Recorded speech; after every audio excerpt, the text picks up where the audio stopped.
임금님의 백성은 참으로 행복한 사람들입니다.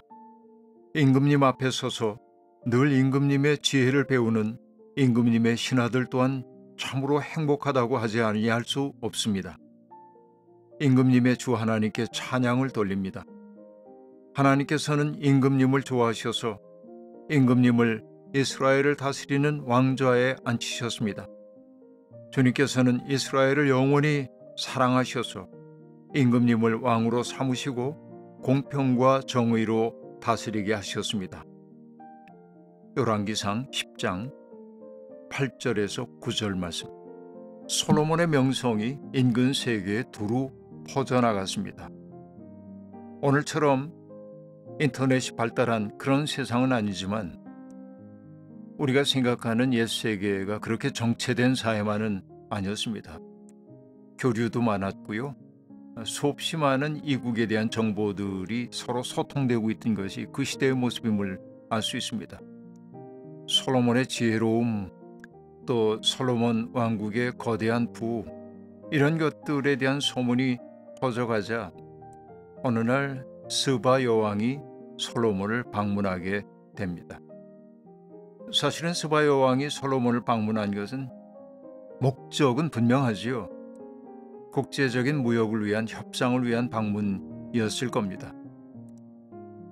그러나 우리는 스바 여왕이 솔로몬을 찾아왔기 때문에 사람들의 의식 속에서는 뭔가 낭만적 사건을 그 속에서 그리는 경향이 있습니다. 그래서 이 이야기, 스바 여왕의 방문 이야기는 매우 유명합니다. 그런데 그 스바 여왕이 솔로몬에게 와서 솔로몬의 지혜를 시험해 봤다고 얘기를 하고 있습니다. 수수께끼를 내고 그리고 솔로몬이 그 수수께끼를 어떻게 푸는지 봄으로써 솔로몬의 지혜를 검증하려 했다는 것입니다.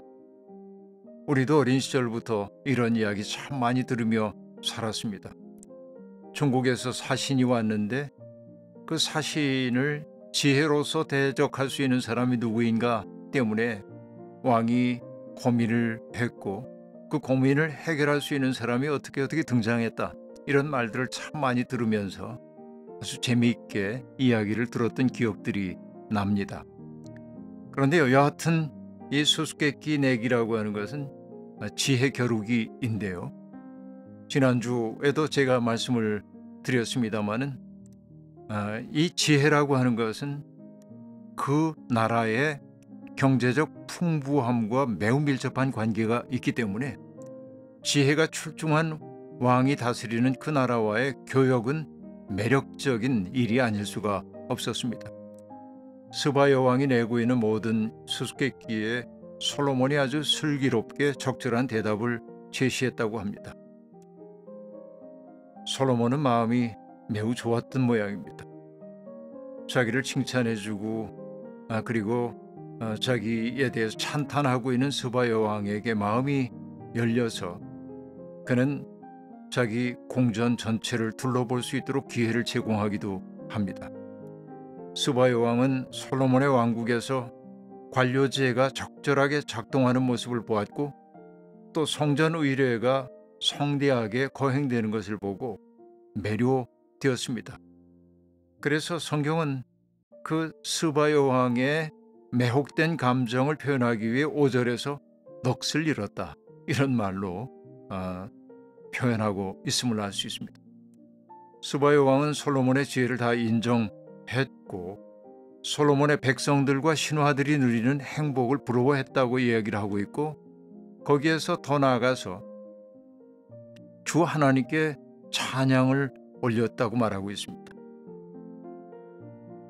어떻게 보면 이방인인 스바 여왕이 이스라엘의 하나님인 주 야훼께 찬양을 올렸다고 하는 이 이야기 매우 흐뭇한 울림이 우리에게 다가옵니다.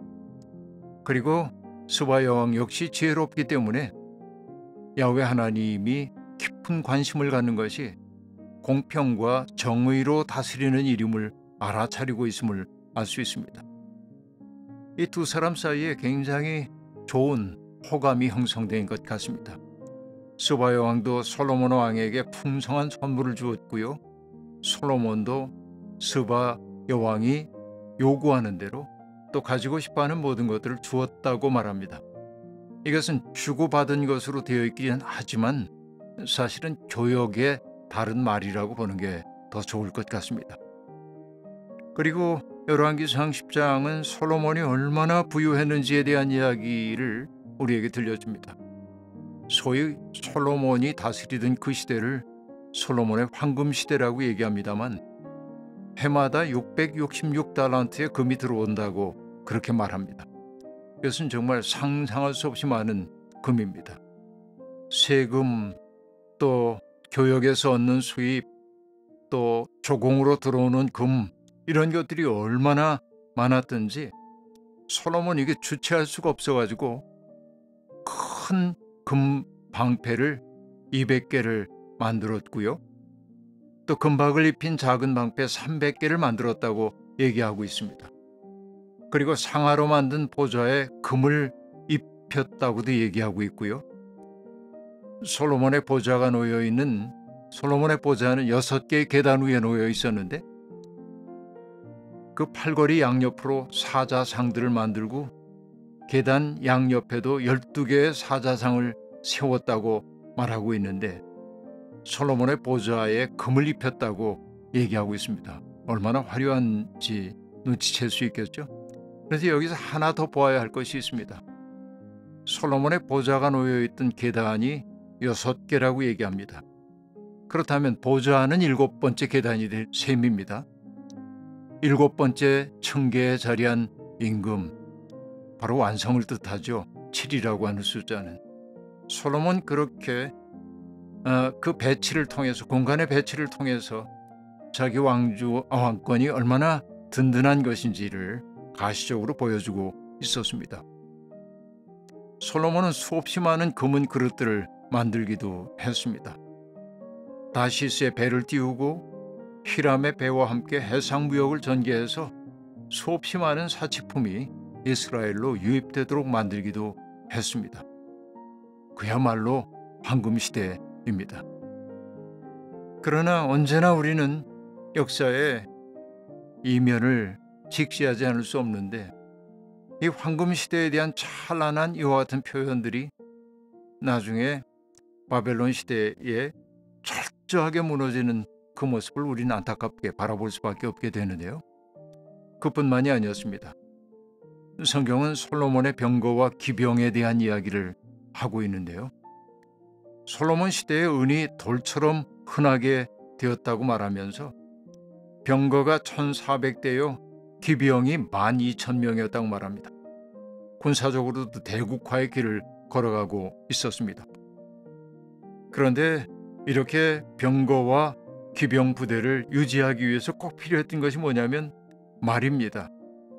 그래서 솔로몬은 애굽과 구에로부터 말을 사들이고 병거를 사들였다고 말하고 있습니다. 어떻게 보면 국력이 강해졌으니까 당연한 일처럼 보이는 일일 수도 있습니다. 그러나 우리는 신명기 17장에서 토라가 금하고 있는 일을 솔로몬이 하고 있음을 알 수 있습니다. 군말을 많이 가지려고 해서는 안 되며 군말을 많이 얻으려고 그 백성을 이집트로 보내서는 안 된다. 은금을 너무 많이 모아서도 안 된다. 신명기 법전에 분명히 등장하는 이야기인데 솔로몬이 이런 토라의 말씀을 정면으로 위배하고 있음을 넌주시 보여주고 있습니다. 그러니까 이 성서 기자가 우리에게 보여주고 있는 것은 풍요로움이 오히려 파국의 전조가 되는 아이러니를 보여주고 있는 것이죠. 이것은 사실은 다윗 시대에도 나타났던 일입니다. 다윗이 권력의 정점에서 했던 일이 무엇인지 기억나시나요? 바로 인구조사였습니다. 인구조사를 통해서 세금을 징수하고 또 징병할 수 있는 사람을 찾아내는 것도 목표였지만은 결국은 자기의 위대한 힘을 확인하고 싶었던 마음이 그 뿌리에 있었던 것처럼 이 솔로몬도 이렇게 솔로몬의 어마어마한 치적처럼 보이는 이것이 하나님의 마음으로부터 조금씩 멀어지고 있었다는 사실을 보여주고 있습니다. 때때로 사람들은 풍요로움을 원하지만은 풍요로움이 하나님으로부터 멀어지게 만드는 쐐기구시를 하기도 한다는 사실을 우리는 이런 사건들을 통해 배우게 되는 것입니다. 오늘 우리 어떻습니까? 물질적으로는 넉넉했지만 정신적으로는 빈곤해지진 않았는지요? 이전보다 많은 것을 소비하며 살긴 하지만은 타자들에 대한 연민의 마음이 우리 속에 점점 줄어들고 있는 것은 아니죠. 그렇다고 한다면 복인 줄 알았던 것이 오히려 화인지도 모르겠습니다. 하나님 시선 앞에서 우리 자신의 삶을 돌아보면서 하나님이 기뻐하시는 일을 선택할 수 있는 내면의 힘이 우리 속에 자라나길 바랍니다. 하나님, 메사가 우리의 뜻대로 이루어질 때가 오히려 가장 위험한 때임을 깨닫습니다. 잘 되면 자기 탓으로 돌리고 못 되면 남 탓하는 게 우리들의 정난한 실상입니다. 제 발로 그물에 걸리고 스스로 함정에 걸어 들어가는 것이 우리들의 모습이기도 합니다. 모든 것이 순조로울 때 자만심에 빠지지 않도록 우리를 지켜주십시오. 넘어진 사람을 일으키시고 짓눌린 사람을 돌보시는 주님을 신뢰하며 참된 사람의 길을 걸어가도록 우리를 이끌어 주십시오. 아멘.